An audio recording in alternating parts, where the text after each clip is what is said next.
let's move on to the upper abs. So for the lower abs, we wanted to bring the lower body up towards the torso. But now we want the opposite, an exercise where we're now folding the upper body towards the lower body.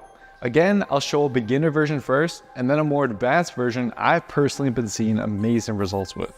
Now the easiest way to hit the upper abs as a beginner is with crunches.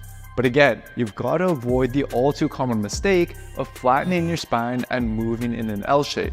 Instead, think about folding your chest down towards your pelvis into a C shape. Your spine should extend out to stretch your abs, and then your abs should contract to fold your chest over your pelvis. Now, with crunches, just try to get your shoulder blades off the ground. Any higher, and it's just going to be your hip flexors taking over.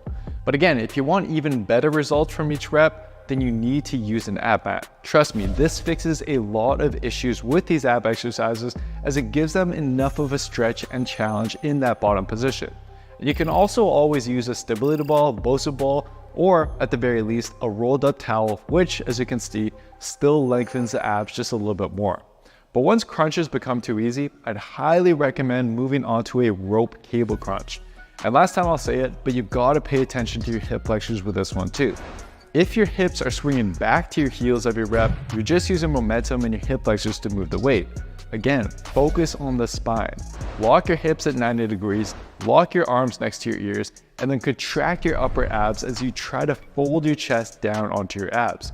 When done properly, your hips should remain in one position while your spine extends and arches on the way up to stretch your abs and then rounds on the way down as your abs fully contract. Now, it might take a few reps to get the hang of these if you've never done them before, but once you do feel comfortable, I'd highly recommend making them even more effective by turning around and crunching away from the cable. Now, all the same tips apply, you just have to get used to balancing and maybe go a little bit lighter to start out. A longer rope also helps with this one.